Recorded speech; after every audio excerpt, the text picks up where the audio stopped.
ಮಂತ್ರಿ ಅಮಿತ್ ಶಾ ವಿರುದ್ಧ ಭೀಮ ಸೇನೆ ಸಿಡಿದೆದ್ದು ನಿಂತಿದೆ. ಮೈಸೂರಿನಲ್ಲಿ ನೀವು ದೃಶ್ಯಾವಳಿಯಲ್ಲಿ ಕೂಡ ಗಮನಿಸ್ತಾ ಇರ್ಬೋದು. ಕೇಂದ್ರ ಸರ್ಕಾರದ ವಿರುದ್ಧ ಹಾಗೂ ಅಮಿತ್ ಶಾ ವಿರುದ್ಧ ಪ್ರತಿಭಟನೆ ಮಾಡಿ ಈಗಾಗಲೇ ಮೈಸೂರಿನಾದ್ಯಂತ ಬೃಹತ್ ಪ್ರತಿಭಟನೆ ಕೂಡ ನಡೀತಾ ಇರುವಂಥದ್ದು.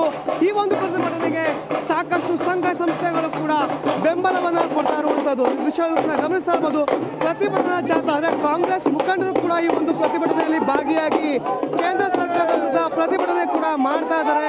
ಇನ್ನು ಈ ಒಂದು ಪ್ರತಿಭಟನೆಗೆ ಭೀಮ ಸೇನೆ ಭೀಮ ಬಳಗ ಸಿಡಿದೆದ್ದು ನಿಂತಿರುವಂಥದ್ದನ್ನ ನೀವು ದೃಶ್ಯಗಳಲ್ಲಿ ಕೂಡ ಗಮನಿಸಬಹುದಾಗಿದೆ.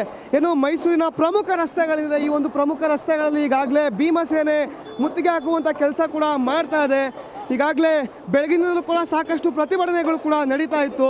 ಸೊ ಹೀಗಾಗಿ ಒಟ್ಟಾರೆ ಮೈಸೂರಿನಲ್ಲಿ ಒಂದು ರೀತಿಯಾದಂತಹ ಬಂದಿನ ವಾತಾವರಣ, ಬಂದಿನ ಬಿಸಿ ಸಾರ್ವಜನಿಕರಿಗೂ ಕೂಡ ತಟ್ಟಿರುವಂಥದ್ದು ನೀವು ದೃಶ್ಯಗಳಲ್ಲಿ ಕೂಡ ಗಮನಿಸ್ತಾ ಇದ್ದೀರಾ. ಮೈಸೂರಿನ ಅಶೋಕ ರೋಡ್ ಇದೆ. ಈ ಒಂದು ಅಶೋಕ ರೋಡ್ಗೆ ಭೀಮಸೇನೆ ಮುತ್ತಿಗೆ ಹಾಕುವಂಥ ಕೆಲಸ ಕೂಡ ಮಾಡ್ತಾ ಇರುವಂಥದ್ದು.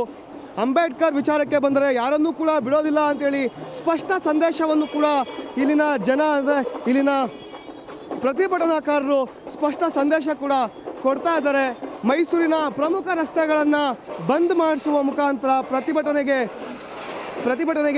ಸಾಕಷ್ಟು ರೀತಿಯ ಬೆಂಬಲ ಕೂಡ ಸೂಚಿಸ್ತಾ ಇದ್ದಾರೆ. ನೀವು ದೃಶ್ಯಾವಳಿಯಲ್ಲಿ ಕೂಡ ಗಮನಿಸ್ತಾ ಇರ್ಬೋದು. ಈಗಾಗಲೇ ಸಾಕಷ್ಟು ಜನ ಪ್ರತಿಭಟನಾಕಾರರು ಅಶೋಕ ರೋಡ್ ಇದೆ. ಒಂದು ಅಶೋಕ ರೋಡ್ನಲ್ಲಿ ಅಂಗಡಿ ಮುಂಗಟ್ಟುಗಳನ್ನು ಕೂಡ ಬಂದ್ ಮಾಡಿಸುವಂಥ ಕೆಲಸ ಕೂಡ ಮಾಡಿದರು. ಅಂಬೇಡ್ಕರ್ ವಿಚಾರಕ್ಕೆ ಬಂದರೆ ಯಾವುದೇ ರೀತಿಯ ಸುಮ್ಮನಿರೋದಿಲ್ಲ ಅಂತೇಳಿ ಸ್ಪಷ್ಟ ಸಂದೇಶವನ್ನು ಸಾರುವಂಥ ಕೆಲಸ ಮಾಡ್ತಾ ಇದ್ದಾರೆ.